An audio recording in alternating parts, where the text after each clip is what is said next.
आज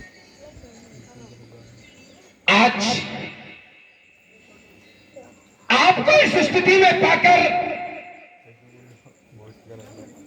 सोचने के लिए विवश,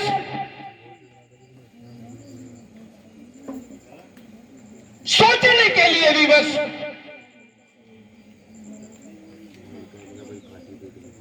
कि तथाकथित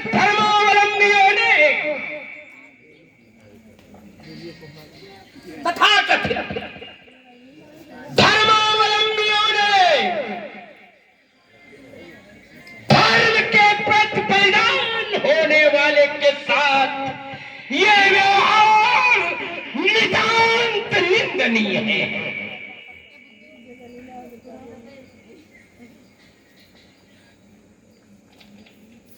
तथाकथित धर्मावलंबियों का ये कार्य धर्म के पोषक के प्रति सराहनीय नहीं, निंदनीय है।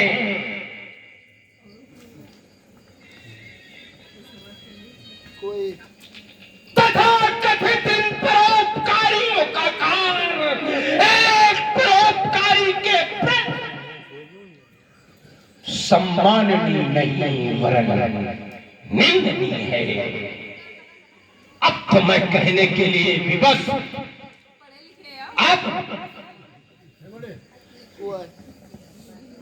अब मैं कहने के लिए विवश हूं कि कर्जे तो खूब,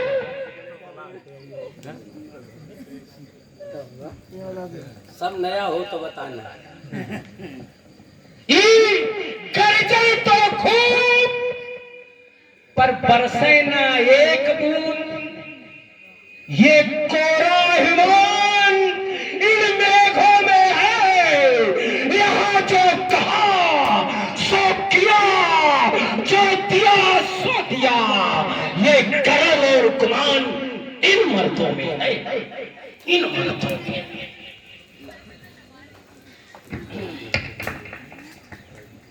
मित्र समाज के मध्य सम्मानित दशानंद जी का शुभागमन, शुभ आगमन के तदुपरांत श्री जनक जी के द्वारा स्वागत और सम्मान से अभिभूत होना तत्क्षण बंद करो फ्लैश, तब फोटो सही आई। समाज में एक चिंतन के मूल में जनक जी और रावण जी की वार्ता। रावण जी का अपना पक्ष की हम राक्षस हैं, लेकिन हम बंदनी राक्षस के कारण हम श्रद्धा के पात्र नहीं है। जनक जी का पक्ष कि नहीं, आप ब्राह्मण हैं, ब्राह्मण के कारण मैं आपकी वंदना कर रहा हूँ, आपकी पूजा कर रहा हूँ, आपके श्रद्धा प्राप्त कर रहा हूँ। चलिए करिए, विषय हमारा नहीं है, ये जनक जी को रावण जी। इसके बाद श्री रावण जी ने समाज में वक्तव्य प्रस्तुत किया। वक्तव्य का मूल है कि जिसने परोपकार के लिए अपना सर्वस्व समर्पित कर दिया, उस परोपकारी के प्रति ये अवतार क्यों किया जा रहा है, उसे बलवेदी पर क्यों चढ़ाया। वार्ता के कर्म में एक कर्म भी गलत हो गया, कर्म एक गलत हो गया। आपने कहा कि इनके द्वारा बलिदान किया गया, तो हमने सोचा कि जो बलिदान हो जाता तो फिर वो रहता कहाँ है, फिर तो उसका जो नाम रहता है। भाई बलिदानी का तो सिर्फ नाम रहता है, बलिदानी कहाँ रहता है। तो ये शब्द भी वार्ता के क्रम में निकल गया। चलिए, मूल में केवल एक ही बात है कि इन्होंने मानवता की परोपकार किया, बदले उपकार। हम यही बात लेकर के प्रस्तुत हम अपनी मिथिला की पावन भूमि पर रक्त संस्कृति का प्रचार प्रसार करने वाले राक्षेंद्र, पुष्प वंश के कुलदीपक, मां केकसी के गोद के प्रसून सम्मानित दशानंद जी, ये बाण आपका अभिनंदन करता है, आपका स्वागत करता है, आपके चरणों में कोट कोट वंदन करता है, स्वीकार करता है। वंदन है शुभाशीष स्वागत है, धन्यवाद। सम्मानित, मैंने आपके संपूर्ण वक्तव्य को सुना और वक्तव्य के मूल में आपने कहा कि इन्होंने परोपकार किया। मैं ये नहीं समझ पाया आपकी संपूर्ण वार्ता में कि इन्होंने ऐसा कौन सा परोप किया। और छोटी सी वार्ता से मैं शुरू करके, और यात्रा लंबी, यात्रा नहीं लंबी है, यात्रा तो आप लंबी करवा दोगे तो लंबी हो जाएगी, तो आपके हाथ में है। जैसा आप चाहो वैसा कराओ, जैसी यात्रा आप करेंगे वैसा हम आपका साथ देते हुए चलेंगे। हम केवल इस वार्ता पे विराम देते हुए इतना जानना चाहते हैं परोपकार इनके द्वारा क्या परोपकार,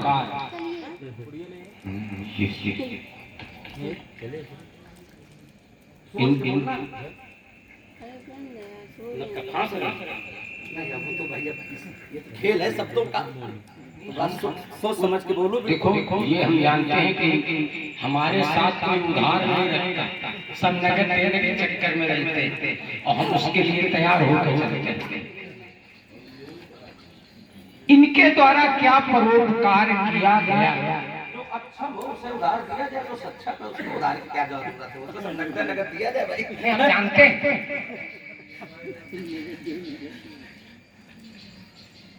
जिस समय जनमानस त्राही त्राही कर रहा था, जिस समय जनमानस में हाहाकार हो रहा था, जिस समय जनमानस खून के आंसू रो रहा था, उस समय जनमानस की वेदना को हरने का भार लिया था आपने अपने सबल कंधों पर और किया था त्रिपुराधीशों का विनाश।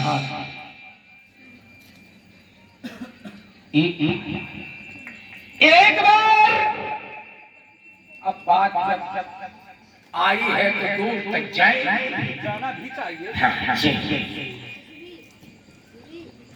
एक बार जिस समय भगवान विष्णु और भगवान शंकर विवाद की स्थिति में आ गए, विवाद की स्थिति में आ गए, समाज से एक प्रश्न खड़ा हो जाएगा।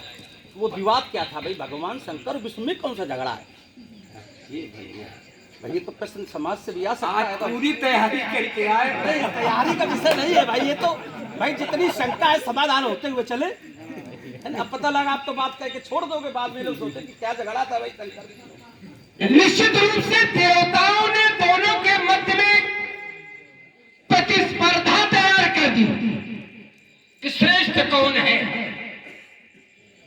श्रेष्ठता का प्रश्न चिन्ह दोनों के मध्य में खड़ा हुआ। भगवान विष्णु ने सारंग उठा लिया,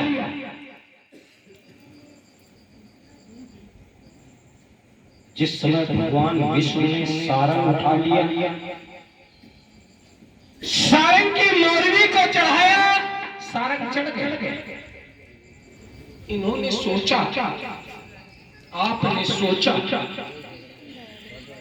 कि चूंकि विष्णु के हाथ में सारंग चढ़ चुका है, यदि रुद्र के हाथ में अजको चढ़ जाएगा तो फिर समाप्त,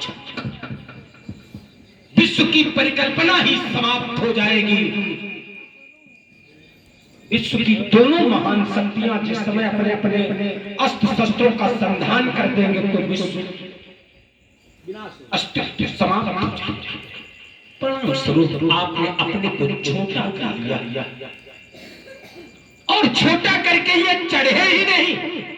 मैंने इस आधार पर समाज का परोपकार किया। अब आप समझदार हो, आगे हम क्या बताओ। चलिए, बढ़िया, इतना सुंदर चिंतन दिया, इसके लिए हृदय से खूब शाबाश। और ये संभावना भी आप जैसे व्यक्ति से ही है। आपने कहा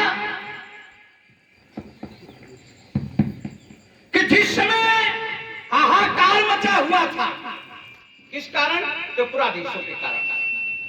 संसार में त्राही त्राही मची थी, किस कारण? त्रिपुराधीशों के कारण। ये समाज खून के आंसू रो रहा था, किसके कारण? त्रिपुराधीशों के कारण। इन्होंने अपने सबल कंधों पर वो भार ले लिया।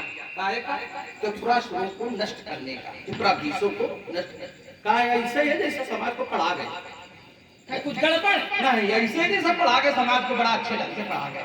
जितना क्या त्रिपुराधीशों का वध ये धनुष ने किया है। हमने तो ये जाना है कि त्रिपुराधीशों का वध भगवान शंकर ने किया, तभी उनका नाम त्रिपुरारी। ऐसे समझा के निकल जाओगे समाज में, इन्होंने सफर कंधों पर भार ले लिया और प्रहलाद त्रिपुरारी को समाज के मुक्त कर दिया, बिल्कुल है विनाश से मुक्त कर दिया। यही छोड़ लो नहीं कुछ, अच्छा इसके बाद अगर हम नहीं छोड़ेंगे तो क्या भूल जाओगे? चलो ऐसी बात है, छोड़े नहीं रहे, इतना ईमानदारी से काम करता। छोड़े त्रिपुरारी माने क्या होता है? क्या होता है? बहुत सोच के बोलना, त्रिपुरारी मतलब त्रिपुर धनहारी। गलत, कभी त्रिपुरारी की समझ नहीं हो सकती है। आप आदरणीय, मैं इसके लिए क्षमा चाहूंगा, मैं आपकी बात को काट रहा हूं। बिल्कुल अगर ना, त्रिपुरारी समास है, छंद नहीं है। त्रिपुरारी समास है, संख्या सूचक समास है। त्रिपुरारी माने त्रिपुर, तीन पुरों को नष्ट करने वाला, ये संख्या सूचक समास है, ये छंद नहीं है। मैं क्षमा चाहूंगा, देखिए इसके लिए हमारे स्वीकार समास में भी छंदी संधि विच्छेद ही होता है ना। अरे हाँ भाई, जैसे मैं कह रहा हूँ संख्या सूची ही दशानन, किसके 10 है आनंद, दशा नहीं, सुनो इससे थोड़ा दस धन आनंद क्या होता है? दशानन का संधि विच्छेद नहीं हुआ क्या? संख्यावादी संख्या सूची शब्द ऐसे थोड़ा लोहे के चनान। देखिए देखो ये कह के न बचो, त्रिपुर धन आरी बराबर त्रिपुरारी। त्रिपुर का आरी, आरी माने दुश्मन, जो त्रिपुरों का आरी हो, दुश्मन हो, उसे कहते हैं त्रिपुरारी। त्रिपुरों का जो दुश्मन हो, आरी हो। राम अब चलिए आपकी बात हम थोड़ी देर के लिए मान लेते हैं, जब हम मानेंगे नहीं। साधुवाद, धन्यवाद। थोड़ी देर के लिए वार्ता, जो त्रिपुरों का आरी हो अर्थात दुश्मन हो, तो त्रिपुरों का दुश्मन कौन है? भगवान शंकर की ये नहीं, भगवान शंकर। तो इनका क्या श्रेय? विषय तो हमारे आपके बीच में एक है भाई, इनका कौन सा परोपकार है? जब भाई त्रिपुराधीशों के शत्रु है भगवान शंकर, तो इनके क्या है? इनका क्या योगदान रहा त्रिपुराधीशों के प्रति? हमारे आपके बीच में विषय यही तो है कि इनका क्या योगदान, इन्होंने कौन सा ऐसा परोपकार कर दिया, हमारा विषय ये है। तो इनके द्वारा आपकी वार्ता में कहीं भी ऐसा नहीं निकला कि इन्होंने कोई परोपकार किया। मेरी दृष्टि में भगवान शंकर ने त्रिपुराधीशों का वध किया, भगवान शंकर परोपकारी हैं और उन्होंने अपना कर्तव्य का निर्वहन किया। अल्प विराम के साथ वार्ता चलिए हम यहीं से शुरू हो जा रहे हैं। करे इनके अब बढ़िया सरल ढंग से चपका दिया और लगभग सबकी खुपड़ी भी हिल गई कि हाँ इनके द्वारा कौन कुछ किया गया। आप सोचे हो गए अब तो क्या सोचे नहीं तो क्या ऐसे नहीं करना। ये हम भी तो बांध के खड़े हुए हैं। इतने सरलता से कह दोगे कि भगवान शंकर के द्वारा, तो इनके द्वारा कुछ नहीं। कभी कभी लगा रहे हो, जो मैं बात कहता हूँ वो न्याय की कहता हूँ, जबरदस्ती की कोई बात नहीं। कभी कभी व्यक्ति प्रभावी नहीं होता है, शस्त्र प्रभावी होता है। कभी कभी व्यक्ति प्रभावी नहीं होता, शस्त्र प्रभावी होता है। एक उदाहरण दे रहा हूं, एक नमुच नाम का दैत्य, दत्तासुर का सेनापति, साधुवाद ये यात्रा कराने के लिए, तो नमुच नाम के दैत्य को मारने के लिए मरना किसके था? समुद्र के फेन से, ना सूखी से ना गीली से। विषय ये है ही नहीं। कौन मारे? अब यहाँ व्यक्ति का नाम आओ, ऐसे थोड़ा है। कैसे देखा कि पकड़ रहा है, कैसे पासा पलटा पड़ दे रहा है। कैसे तबीयत? अरे कैसे पासा तुरंत पलटा है, जल्दी पलटा। मारा किससे जाएगा? कल इंद्र से। मारने वाला कौन? इंद्र। लेकिन प्रयोग क्या करना पड़ेगा? तो कहीं समुद्र फेन इंद्र इसे नहीं मार पाए। जब इंद्र द्वारा समुद्र के फेन का प्रयोग किया जाएगा तब नमुच मरेगा। तब नमुच मरेगा। तो जितना महत्व इंद्र का, चलिए ये छोड़ दो, उससे कम महत्व समुद्र फेन का। छोड़ दो, नहीं, छोड़ दी। आपने कहा कि नमुच का वध कौन कर सकता था, तो ये हुआ देवताओं का राजा इंद्र वध कर सकता था। वध किससे होगा, तो समुद्र के फेन से होगा। बिल्कुल ठीक बात। लेकिन समुद्र का फेन था, जरा समझना हमारी बात, समुद्र का फेन था जब समुद्र के फेन से ही मरना था। लेकिन मारना इंद्र को है, लेकिन उसे मरना कैसे है, समुद्र के फेन से। तो समुद्र का फेन था, नमुच मर जाता। तो महत्वपूर्ण कौन हुआ? अच्छा इंद्र थे, समुद्र का फेन नहीं था, तो इंद्र मान लेते। तो है भाई, दोनों तरफ से सोचो, एक तरफ अपने मतलब की सोचोगे। अल्पविराम। चलिए आपकी बात को मैंने समझ ली। आपने कहा कि इंद्र थे, समुद्र का फेन नहीं था, तो इंद्र मान लेते। हाँ, समुद्र का फेन व्यक्ति नहीं बना सकता है, जरा समझना। वो तारीफ तो है, कुछ चोट है, कुछ चोट है ही। समुद्र का फेन व्यक्ति को जन्म नहीं दे सकता है, लेकिन व्यक्ति को अगर समुद्र फेन की आवश्यकता होगी तो समुद्र का फेन वो निकाल सकता है। क्यों? क्योंकि आवश्यकता ही आविष्कार की जननी। जब व्यक्ति को किसी चीज की आवश्यकता पड़ेगी वो आविष्कार कर लेगा। अगर इनको मारना था फेन से, तो फेन कहीं न कहीं से ढूंढ निकालते। लेकिन महत्वपूर्ण मेरी दृष्टि में इंद्र ही है। कुछ खेल होने जा रहा है, लेकिन नया। लाओ खेलने के लिए तो आए हम दोनों लोग। क्या समुद्र फेन मानव निर्मित? ना, हमने ये कहा नहीं। तुमने कहा सबका आविष्कार की जंजीर बना लेगा। अल्पविराम। समुद्र का फेन मानव निर्मित नहीं, प्रकृति निर्मित है। ये अब रुक जाओ, अब प्रकृति पर अधिकार किसका है? प्रकृति का है। अब कैसा है आचार? प्रकृति का अधिकार है। प्रकृति का पर अधिकार है। प्रकृति पर अधिकार नहीं, प्रकृति पर भी किसी का अधिकार है। प्रकृति बहुत सूक्ष्म चीज नहीं, हम भी समझते हैं। हाँ, ये बात। तो हम जानते हैं कि तुम्हारे जरा समझदार के लिए मैंने शब्द प्रयोग किया था कि प्रकृति पर अधिकार किसका, हमने कहा प्रकृति। आप जैसे लोग तुरंत समझ गए, इसके लिए है साधुवाद। प्रकृति पर आपने कहा प्रकृति का अधिकार है, मैंने कहा प्रकृति पर व्यक्ति का भी, व्यक्ति का भी अधिकार है। जैसे रुक जाओ, चक्कर में खेलो। इस प्रकृति में बहुत सी ऐसी वस्तुएं हैं जिन पर ये व्यक्ति ही अपना अधिकार है, व्यक्ति का ही अधिकार है। भले वो प्रकृति से निर्मित हो, भले वो प्राकृतिक निर्मित हो, लेकिन फिर भी व्यक्ति का उन पर अधिकार। बहुत सी ऐसी चीजें जिन पर व्यक्ति का अधिकार ही है। तो इस कारण प्रकृति पर अधिकार, लेकिन प्रकृति का भी व्यक्ति का भी प्रकृति पर भी अधिकार होता है। देखो बाणासुर जी, ये सोच बदलनी पड़ेगी। अधिकार के प्रति हर मानव बहुत सचेत है, यही तो गड़बड़ हो। अधिकार के प्रति प्रत्येक मानव बड़ा सचेत ना कर्तव्य का बोध करो, अधिकार हटाओ, यह सोच बदलो। यही चक्कर में जो हुई रहा है, ये केवल और केवल कल पर तो हमारा अधिकार है। ये तो हमारे पैतृक है, काटन चाहे बिगाड़न। ये अधिकार के चक्कर में ये सब गड़बड़ हो रहा है। चलिए प्रत्येक मानव, देखिए हमें यहाँ पे संदेश है समाज के लिए। प्रत्येक मानव प्रकृति बढ़िया बात लेकर के आए हो, इसके लिए है साधुवाद। कम से कम जो वर्तमान की स्थितियां हैं, जो वर्तमान में है, जिनका संरक्षण होना चाहिए, जो प्राकृतिक है उनका संरक्षण होना चाहिए, जिसकी वजह से ये संतुलन बिगड़ा है, जो आज हाहाकार विश्व में व्याप्त है, उसके मूल में केवल प्रकृति से छेड़छाड़ है।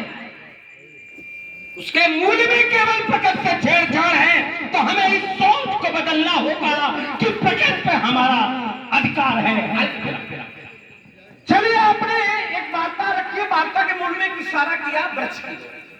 वृक्ष की ओर आपने इशारा भी कर दिया कि वृक्ष के प्रति हमारा अधिकार है, लेकिन इसके प्रति हमारा कर्तव्य भी तो होना चाहिए, कर्तव्य का बोध भी तो होना चाहिए। मनुष्य अपने कर्तव्य का बोध का पालन करता करता क्यों? जब भी वृक्ष, जब तक देखिए एक सिद्धांत है कि जब तक वृक्ष बड़ा नहीं होता है। अब देखिए आप उदाहरण ला के खड़ा कर देंगे कि वनों में तो अपने आप वृक्ष जम जाते, बड़े हो जाते। ये बात ला के खड़ी करेंगे आप। व्यक्ति जब कोई भी वृक्ष या वृक्ष दिखते हैं हमें, उन वृक्षों को कौन अपने कर्तव्य के बोध के अनुसार पालन करता है? सबसे पहले वृक्षों का पालन मनुष्य ही तो करता है। नहीं वही ठीक है ना? फिर जब वृक्ष बड़ा हो जाता है तो स्वतः ही अपना भोजन ग्रहण करने लगता है। ऐसा विज्ञान में लोगों बच्चे हमारे पढ़ते हैं कि जब वृक्ष बड़ा हो जाता है तो स्वतः अपना भोजन वो ग्रहण करने लगता है। ठीक, अब हम इसको यही बात को छोड़ दो, क्योंकि हमारी आपकी वार्ता जो मूल है, नहीं हम यहीं पे जोड़ेंगे। तुम छोड़ रहे हो, हम जोड़ रहे हैं। देखिए ये बिल्कुल सही है कि मानव वृक्ष लगाता है, वृक्ष की जब एक स्थिति आती है तो वो भोजन जमीन के अंदर से भी निकालने लगता है। तो क्या मतलब है इसका कि जब वो ये योग्य हो जाए, पल्लवित पुष्पित होने लगे तो फिर वो काट दो। देखिए ये आप देखिए जिस धरातल पर हम उसी धरातल में मैं जोड़ के दे रहा हूँ, रुक जाइएगा। इनसे समाज का कल्याण हो रहा था और आज अपने स्वार्थ के लिए इन्हें तोड़वा दिया।